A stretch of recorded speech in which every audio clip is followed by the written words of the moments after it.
there's been a war on talent since the pandemic, where then they're trying to attract people, both men and women, back to work. But actually, the emphasis has been not necessarily on salary, but what are my benefits? What's the working culture? Do I have to work in the office?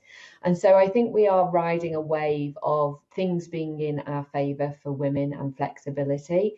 I know there has been companies talking about, like, we need to get back into the office, and so certain companies will, but that doesn't mean all companies are. And actually, a lot of the employers we work with are still very much championing like virtual offices or hybrid. And I'm a big fan of hybrid too. Like, a virtual culture isn't right for everybody. I mean, I find myself going a little bit stir crazy working 5 days a week from home. I've actually now made a pact for this year, every Wednesday I'm going out where possible, to go networking and into town. You're listening to Empower Her, the podcast curated for busy women aged 35 and beyond. If you're feeling stuck and unfulfilled in your health, wealth, or well-being, then get ready to be empowered to take action so that you can start achieving anything within a set time frame that works for your lifestyle. I'm your host, Shreya Parekh, and together with my guests, we'll be providing knowledge, resources, and ideas to help you broaden your perspectives, learn more about yourself, and define your path to live your absolute best life. Be sure to hit that follow button to stay tuned with the podcast, and don't miss out on valuable free resources available on the website to support your journey. Are you feeling stuck and demotivated after taking a career break and not finding the opportunities to get back to work? And are you considering a career break with a great income stream with flexibility? Well, I'll be speaking with Heather Black, who is the founder and CEO of Supermums. She helps parents to achieve flexible, well-paid careers after parenthood and has supported 1,000 trainees globally to successfully relaunch their careers. We'll be talking about women returning to work after career breaks, how to make this happen, and why women aren't going back, what's being done about it, and the options you have with a career in Salesforce. And of course, what Salesforce is. Get ready to be inspired to get back to work utilising your current skill set. Heather, welcome to the Empower Her podcast. It's great to have you on. I'm super excited to talk about women going back to work after taking a very, very long career break, or it could be even a short career break. Please, could you introduce yourself and talk a little bit about what you were doing and your journey to what you're doing now? That will be fantastic. Thanks so much. Oh, thank you for having me here. I'm delighted. I spend every day inspiring and supporting women to relaunch their careers. So it's, what better job can you have than that, quite frankly. And, how did I get here? Well, I was at a crossroads, like many women. I'm about to start a family, looking to move out the city to be by the seaside. And I had to change career also at that point because the business I was running came to a bit of a sort of a halt, really, because the funding streams and where we sort of sourced our money from had dried up, and we had tried to pivot, but it hadn't been successful, really. So I had to kind of think, well, what am I going to do? And I think that's where many women can find themselves in at that point. That's maybe because they're not in a flexible job. It might be that they've taken time out. And it's really hard it's feeling like going back to school of like, well, what is it that I've got? What skills have I got that will be valuable in another role that I'm actually going to really love? And so I ended up pivoting into becoming a Salesforce consultant in the tech sector. And I didn't know anything about these career options, but what I did was do some research and get stuck in. And that's what what I'm hoping to obviously shine a bit of light on today as part of the podcast, to educate people about what the career opportunities are, to tell them how they can learn more.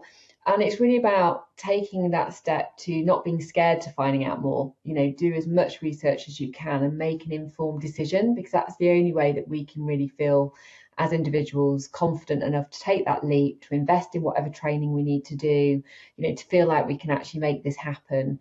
Mm-hmm. And we share a lot of case studies as well, of people's journeys that have successfully done it and where their backgrounds were and what they've done. So I successfully pivoted to be a sales consultant. I share that I was earning 450 day rates when I started, working 3 days a week with my daughter at home, breastfeeding still, she'd just been born, and was earning 60k a year working 3 days a week from doing that Salesforce contracting freelancing work. And after 4 years of doing that, that's when I realized, actually, one, there's a shortage of talent in this marketplace, and two, more women need to know about it, which is why I launched Supermums 7 years ago. And since over the last 7 years, we've helped 1,300 people upskill and relaunch. We have 60 new learners a quarter, which is a lot for us, because for every single learner, we provide them with one-to-one mentoring and real life work experience. So it's not just training, there's a sort of whole comprehensive back to work program that we offer, which means it's not a program for the masses where everybody just learns online. It is a virtual program, but it's, we're hand holding you all the way. So we're really proud of our numbers. We've trained people all over the world, helped them relaunch their career all over the world. There's no geographical boundaries to a Salesforce career. So I'm looking forward to telling everybody more about that today. That's fantastic. Thank you so much. So let me start with kind of reeling back to why you think women kind of have issues going back to work after taking a break. And these breaks could be to do with becoming a parent, or they may have caring responsibilities, or they may it might be due to illness. It could be any of those things.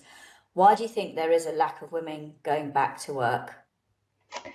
I think it's firstly a mindset challenge to some degree. I think there's a lot of defeatism before they've tried to get back into work. And I say that in a sort of a way for people to acknowledge that and think about it, because even people considering options, like when people have talked about Supermums, some immediate reactions can be like, oh, that's not possible, that's a scam, no, that's not really true, and people can be very negative. And I can't do that. And we have seen people go through our program who've been off a child carer for 20 years, 13 years, 7 years, with no transferable skills, put their heart and soul into upskilling, and then successfully land their first job at their first interview. So nothing is impossible. And that's why it's so important to learn and read from case studies and to see what's possible, and to realize that actually, okay, there might be an option here. I think the second is investing in career coaching to help change your mindset. So I skilled up as a career coach I had benefited from career coaching in my 20s, and then I ran a coaching business. I trained up myself as a coach, and then we had a team of 20 coaches working for me, all supporting young professionals aged 18 to 30, because if you like, they have the same challenges, right? They have the same barriers to, can I get a job? I have never done this before. It's no different potentially to a woman or a man relaunching their career later on. It's all the same challenges an 18-year-old will go through in their head to somebody more mature wanting to relook out. And career coaching for me, I felt, was sort of a very, very important tool that everybody should benefit from, to help you get over that imposter syndrome, to help you really, I talk about superpowers, hence Supermums. I'm like, you have superpowers, you have amazing attributes, and we can explore some of those that are transferable to our sector in a moment, but you have amazing attributes, skills, knowledge that can be transferred, that you will really enjoy. And it's really about owning that and finding your confidence with that and believing in yourself to upskill in. It's how you show up at interview. It's how you show up, shine a light, show your enthusiasm, that makes the difference. So I think mindset is so, so important. I think part of that journey of mindset, as I alluded to earlier, is doing the research, exploring what those options are, not just dismissing something straight away. Talk to people who are doing the job, understand what skills and experience are relevant, what a day in the life would be and look like. Because again, if you go back to school days, you had careers fairs or milk rounds, but then you'd have to do work experience or work shadowing, or you'd talk to parents, friends, etc., to find out more. You have to put that Sherlock Holmes hat back on and do the research and investigation and go in with an open mindset. If it's not for you, it's absolutely fine, but it will take a little bit of work to do, to have those conversations, to talk to people. And a lot of people that do our program do come through word of mouth. It is through somebody that's already working in the sector or knows somebody they've talked to that gets them hooked in. So, there's a lot of benefit from that point of view as well. I want to ask you a question in terms of what's being done, do you think? Not just individuals, but even on a government level, whatever that might be. What do you think's being done to get more women back into work after taking a career break? I mean, there's been a lot of emphasis on companies looking at flexible working hours or flexible practices, and I think that's the pandemic in one way had a benefit impact on that, in that everybody suddenly had to work virtually, and systems and processes and team cultures had to operate in that way. I mean, to be fair, that was a good outcome from that situation. We had to, if we were going to take anything. I think the reality of that is that there have been also, there are significant influencers in the space like Mother Pucker, for example, who, do a lot of campaigning around this, and there have been involvements in policies. And I think there's been a war on talent since the pandemic, where then they're trying to attract people, both men and women, back to work. But actually, the emphasis has been not necessarily on salary, but what are my benefits? What's the working culture? Do I have to work in the office? And so I think we are riding a wave of things being in our favour for women and flexibility. I know there has been companies talking about, like, we need to get back into the office. And so certain companies will, but that doesn't mean all companies are. And actually, a lot of the employers we work with are still very much championing like virtual offices or hybrid. And I'm a big fan of hybrid too. Like, a virtual culture isn't right for everybody. I mean, I find myself going a little bit stir crazy working 5 days a week from home. I've actually now made a pact that this year, every Wednesday, I'm going out where possible, to go networking and into town to network and meet people, because we don't have an office anymore. We closed our office too. So I think it's being really honest about what works for you, what motivates you. It could be the hybrid split, it could be the home split. There are companies out there, and it's finding the company that's got the culture and the right balance for you, and finding the job opportunities that allow for that, because clearly there are some jobs that don't allow any sort of flexibility if you have to work in a shop or beauticians or something.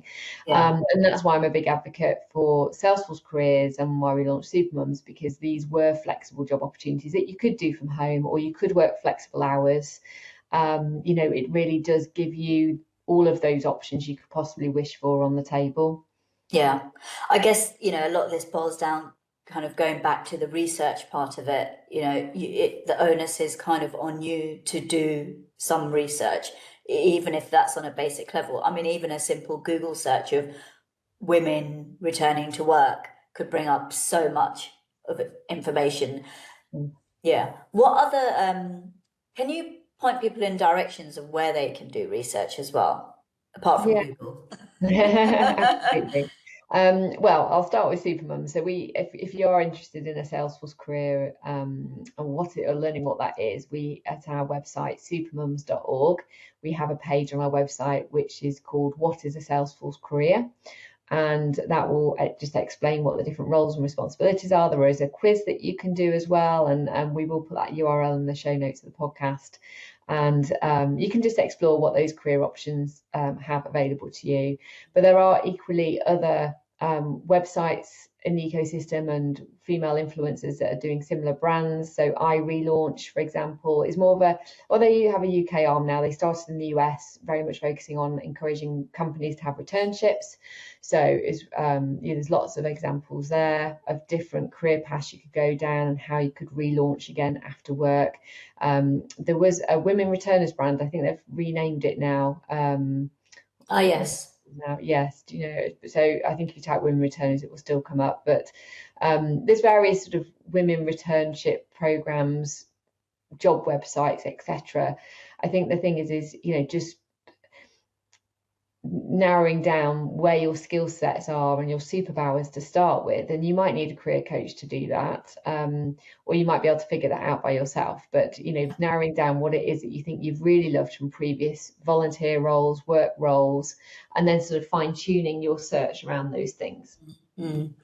So going into Salesforce, not look, people don't really know what Salesforce is. Not many people do. Could you talk about what Salesforce is as a company and what you offer in relation to Salesforce as well? Yeah, no worries. So Salesforce is the #1 global CRM system. By CRM, we can talk about client relationship management system. They are, as I say, the #1 provider. They launched it, it's grown significantly. It's used by over 150,000 companies worldwide and 30,000 non-profits. 95% of the FTSE 100 use it. So it is a massive solution. And what is a client relationship management system? If you like, it's a living, beating heart of a company because it holds all your customer information. So the sales team will use it to capture all their sales prospects and their pipeline information. A call center will use it to capture all the calls they're getting and information and conversations they've had with customers. A delivery and dispatch team might use it to track all the deliveries and actual sales that have happened. So what products have been sent to who and when and how much people paid. It's also used for marketing. So if you then need to target customers or prospects, you can send emails out to people through the system. And so no company can really live properly without a CRM system. It's also needed from a data compliance point of view, to make sure all your customer data is secure and compliant and everything sort of held within it. And so in terms of jobs within the tech sector, it is one of the more resilient jobs in the tech sector because a company can't survive without its system, and they need people to look after the system.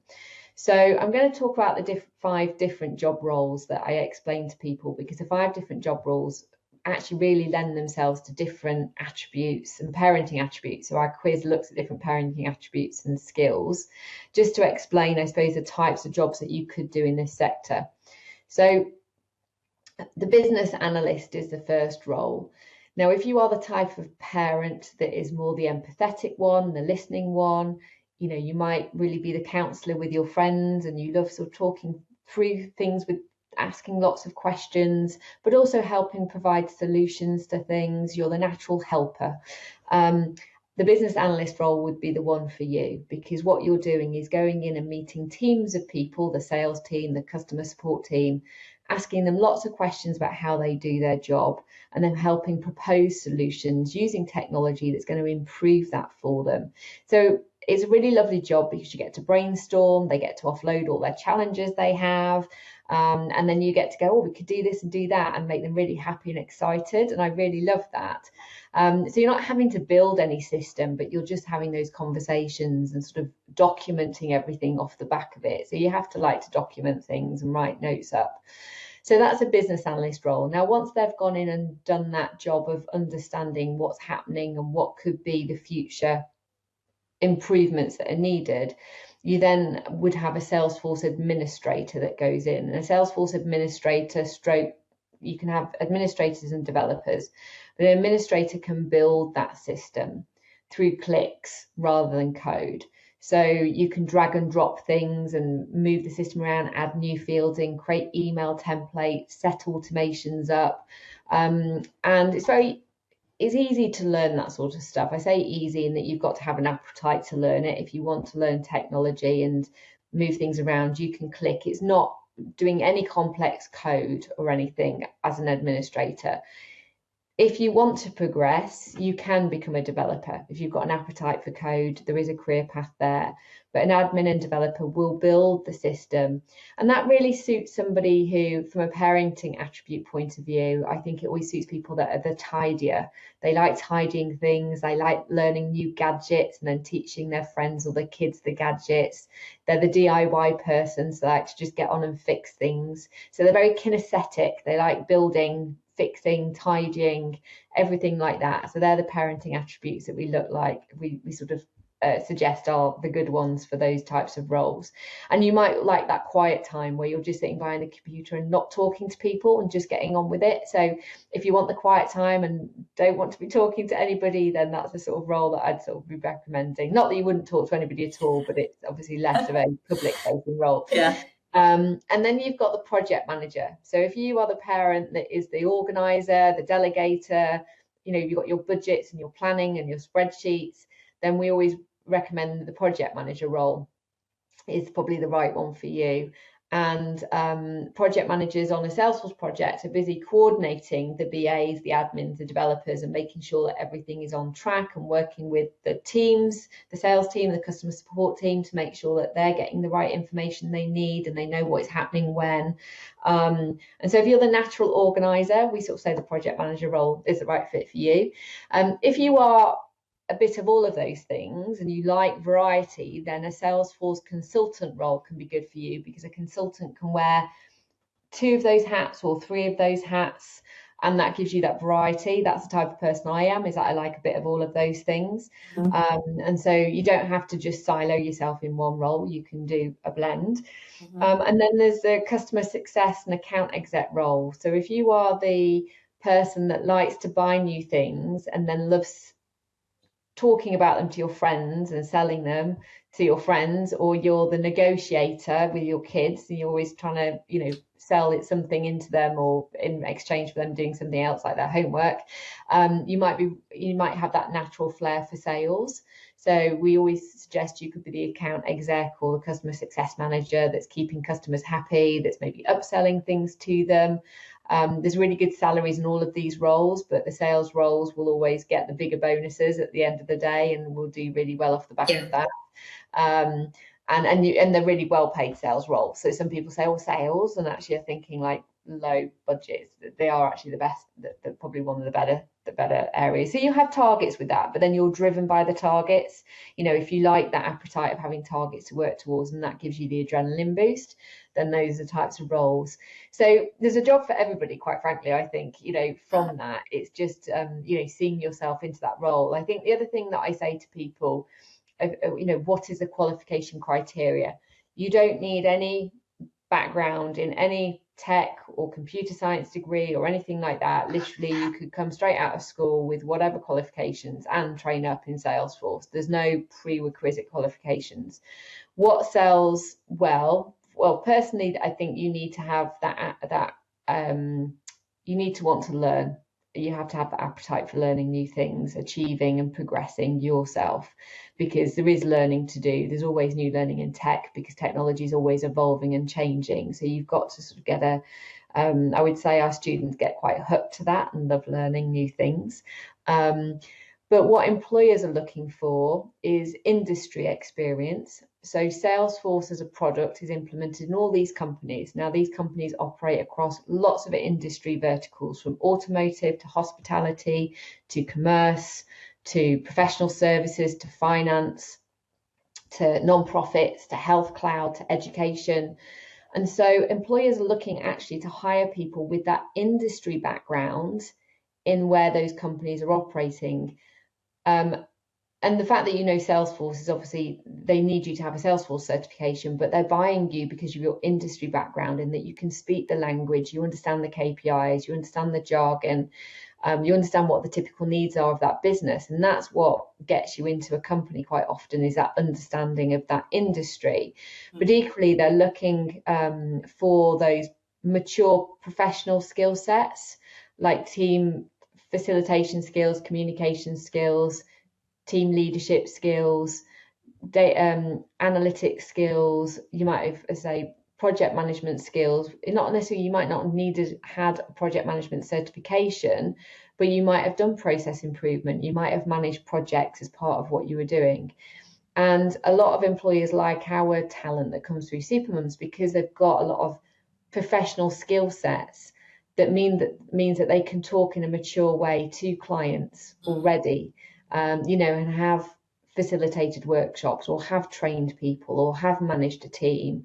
And so people can transition and not have to have a significant salary drop, start at a really decent level. Minimum's normally 35k, but you can quickly progress and double your salary in a couple of years, if not sooner, and keep going. So when our Supermums come in, typically we will see them change jobs 2 or 3 times in the first 2 to 4 years, because every time they're learning something new, they go into a company, they set up the system, they add new certs to their CV, and then they'll go for the next jump. And every time they're increasing their salary by 10k. Right. So the world's your oyster a little bit, really. You could do all of those different job roles like I have, or you could Yeah. just stick with one. That's great. I love the way you translate it, and like with the parenting skills. I think that's great because then people can relate and resonate with things like that a lot more, for sure, for sure. So in terms of Supermums, what is your offering and how does it work exactly? So, I want to join Supermums or find out about it. I know I can go to your website, but how, if you can explain step by step, if I wanted to join, what would that involve, and how does it all work? Absolutely. I think taking Supermums a little bit out of the equation, I mean, what I can talk about is why I set it up in the way that I did, because I think to relaunch your career successfully, you need a certain set of components. And I know this because before I set up Supermums, my job was designing employability support programs nationally for the government and evaluating what worked and what didn't work. So I did that for 7 years before I launched Supermums. So I know what was needed to really help somebody launch a new career successfully. And I think this is relevant in whatever sector you go into. So, your choice would be, I'm just going to go on a 5-day training course and learn Salesforce from a technical skill set point of view. The challenge is a lot of people don't land jobs through just doing the technical training, and not having the whole package around that. So with the way that I designed Supermums is our program is designed over 3 months. And so, yes, it is longer, but that's actually designed to accelerate your success.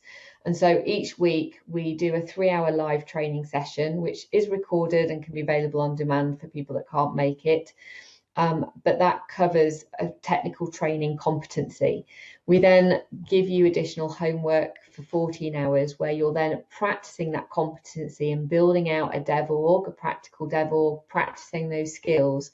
And we pair you with a one-to-one mentor who will meet with you every week and support you with that homework to check that you've done it properly, to help you if you haven't quite got it. And then they submit a homework record to sign it off effectively. So we know that you're on a path, you've got that accountability and motivation of somebody keeping you on track each week over 3 months to really understand and grasp those competencies and practice them, several times to really sort of cement it in. So there's different learning styles there. There's the listening and the audio and the visual and the kinesthetic learning. So we try and cover all learning styles for people to make sure that it's going to land for them. So the mentor can, one, act as a reference for that person to verify your learning. So they can be a referee for you on LinkedIn, which is really important. After those 3 months and all those homework records have been completed, we then give you a real life work experience project with a non-profit. We call it pro bono hours that you're doing. So it's unpaid, but it's working as pro bono time for that charity. And we've given over 1 million pro bono hours for non-profits, which is amazing to help them with their Salesforce system. Now, when you're in that first work experience, which is always people's challenge, is getting that first sort of opportunity, is we pair you with a Salesforce, a person who's experienced in Salesforce. So they can again support you. You're not by yourself. They can quality assure your work and give you a reference as well. So you've got that work experience piece. And then throughout the program and during that time, we give you access to the career coaching, which is helping you work on your mindset to overcome the imposter syndrome, to help you think about how you sell yourself at interviews and what your skill sets are that are applicable, help you overcome those limiting beliefs. So really work on that mindset piece and then do more practical employability pieces like how to update your LinkedIn profile, how to update your CV, and how to do those different things to get you ready for the job market. And the other kind of key element that people really love about the program is the fact that they're part of a cohort of students who all come on the program together, because they all make friends. They all then meet each other at industry events together. They all help each other with their homework and keep in touch. If somebody's having a bit of a down day, they support each other. So we've seen people become friends, and then they're part of this bigger alumni network where everybody's now helping each other. So we have a very active WhatsApp group. So when somebody's started a job and they've got a question or something about what they're doing, they're pinging it in the WhatsApp group and saying, has anybody done this before? Has anybody got any experience of this? And they'll say, oh, I'll jump on a call with me, blah, blah, blah. And they're helping each other every day, which is so rewarding. So, we've created this very special supportive environment that has all these components to it, from the mentoring, the work experience, the technical training. We're an authorized Salesforce training provider. So again, it is the best training you can get in the marketplace. It's trusted by employers. So you need to think about, when you're relaunching your career, how do you get references? How do you get your first work experience that's real? How do you find and network with people in the space to land your first job, or have friends, if you like? How do you get the right mindset, and have that career coaching? You could find all these things separately, but with Supermums, we just put it all together in one place where it's like, here it is. Yeah, and that accelerates your success, because people might say, oh, well, it's, overall it's 6 months with the work experience and everything else. But the reality is, if you try and do all those things separately, it could take you a lot longer. So yeah, and also not just take you longer, you might just get demotivated and stop, and all sorts of things happen. I know, I mean, from experience, you start something on your own, whether that's training or whatever that might be, and then you go through the motions, and then after a while you just think, oh, you know what, now I have to do this, and that's going to take this long, and I don't know anyone, and I don't, exactly. I'm finding it difficult, and then you just stop and you give up, and then what's the point? You've wasted all those weeks or probably months anyway.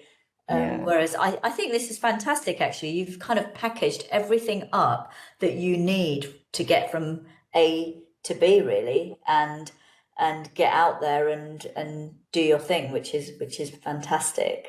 Absolutely. And just as you said, Sheree, we've had a lot of people that tried to do it themselves because they didn't want to pay or whatever, and they've faffed around for like a year, 9 months. Yeah. And then they've done our program because they realized they weren't going to do it themselves. So, when if I sort of go back to the very start, I was earning 450 day rates, right, when I started.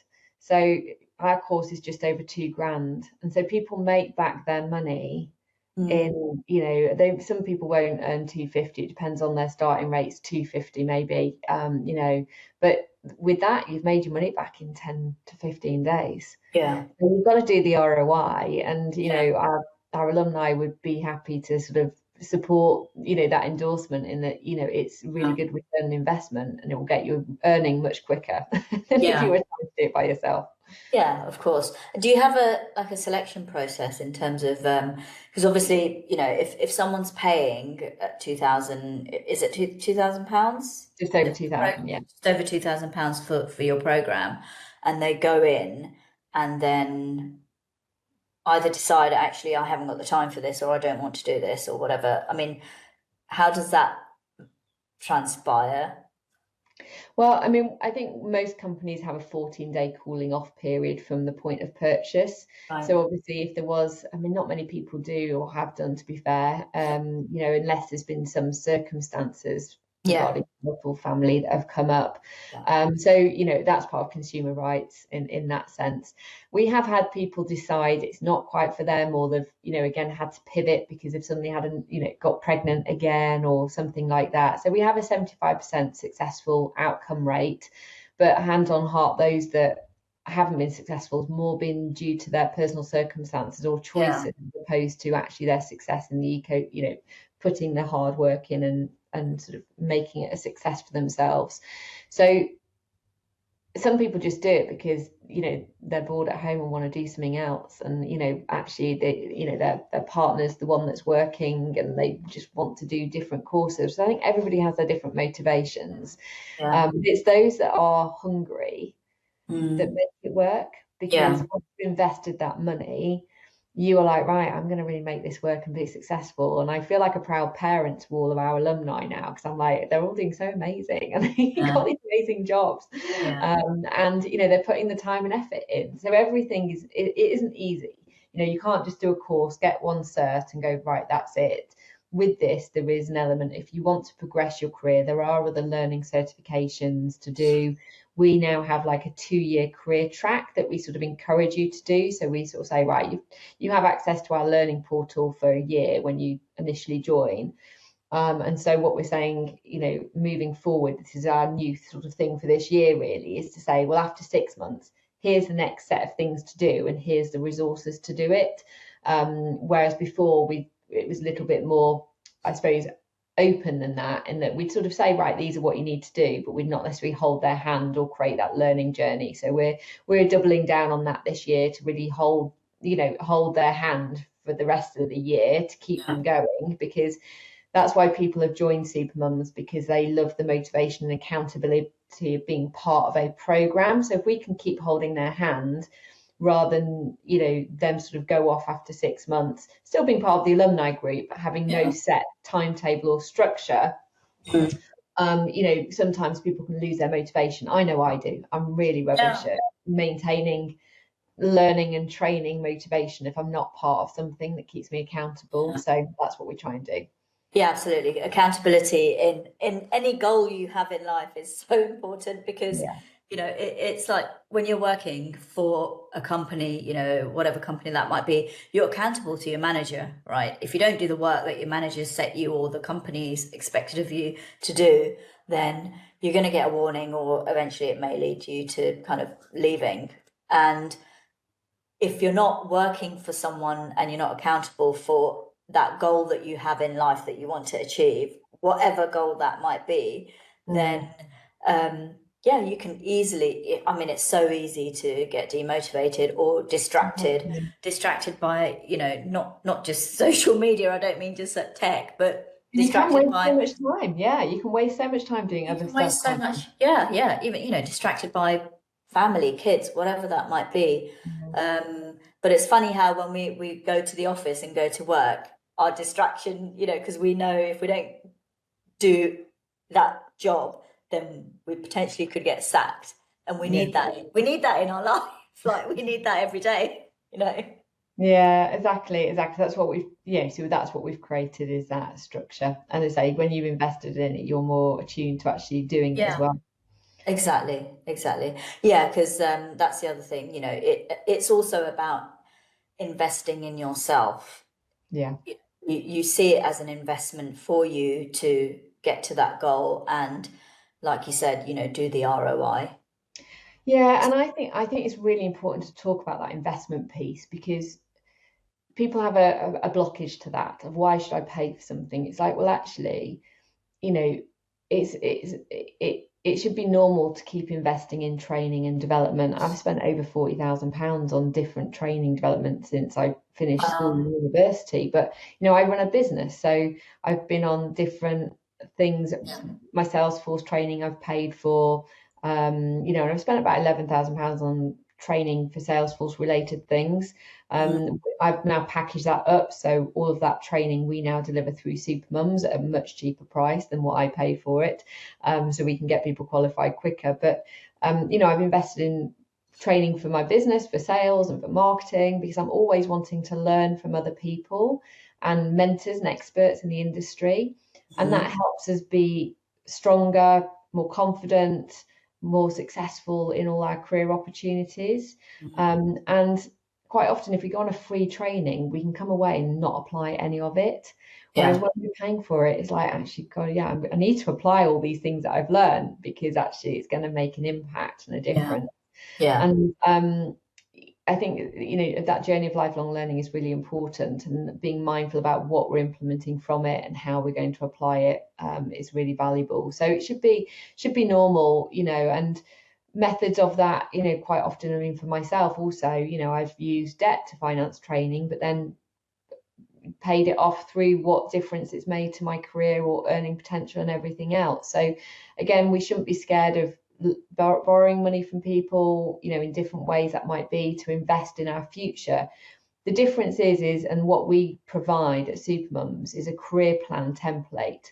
So if you imagine you were starting a business, you go to a bank to say, can I borrow some money? They expect you to have a business plan where it consolidates in your business plan, what's the opportunity?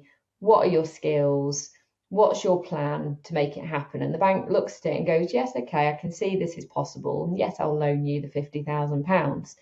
It should be no different with your career and an investment in your career. So we created a template called a career plan for people to write down to say, right, which jobs do you think you're interested in? What are your skills and your experience? What do you think you can do to get there and what you would need to do? So they've got it documented and written down in black and white in front of them. So it gets it out of their head, because if you've got it all wandering around in your head, you can't make sense of anything. You need to kind of get it out on paper.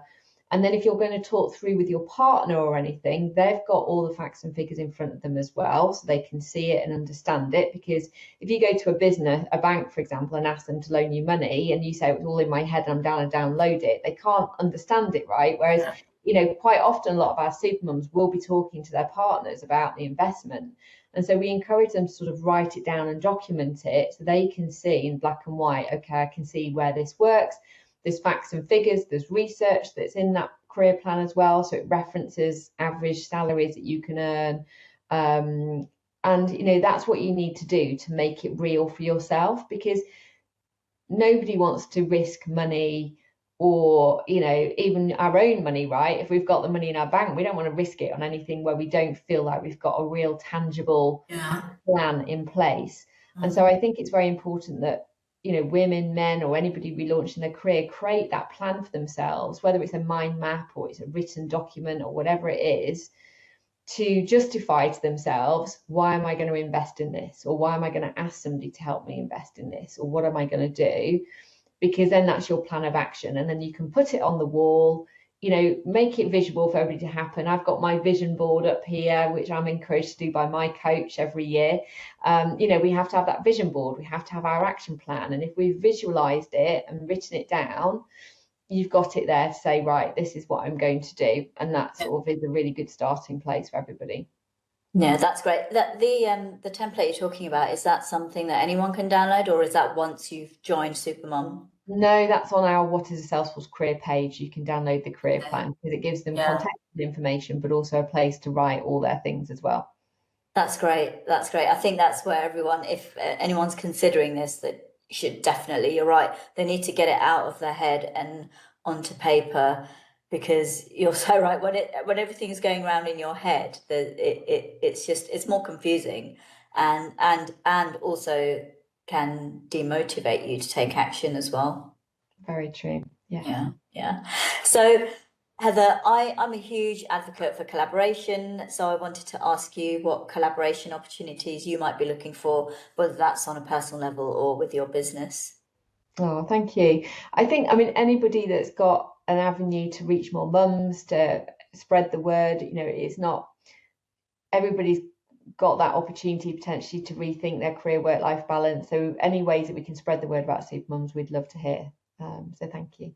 That's great. And of course, I will be doing my part on that and sharing all the information on the show notes and through my social medias as well.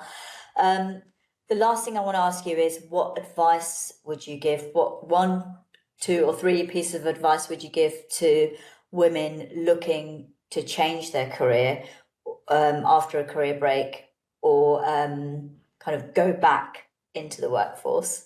What top 3 things should they be doing? I'm a big fan of positive affirmations, as you can see in my background. You probably can't see them if you aren't listening. Yeah, I can, yeah. But I think believe in yourself is really important. Think about the mindset piece and believe in yourself that you can do it. Make it happen is my other one that I've got in my background as well. So, take the steps to make it happen. And the one that I've been advocating this morning is make your dreams come true. We can visualize that, but what's really important is you get the right people around you to make it a success, because it's impossible to do it by yourself. And you have to be surrounded by the right people who've got the right mindset, that are behind you, that are patting you on the back and believing in you.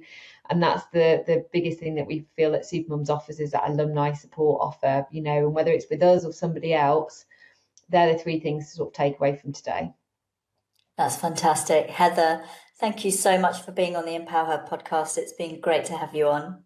Thank you for having me. Take care, everyone. Have a lovely day. Thank you. Thanks for tuning in to Empower Her. I hope today's episode has left you feeling inspired and motivated to make a positive difference in your world.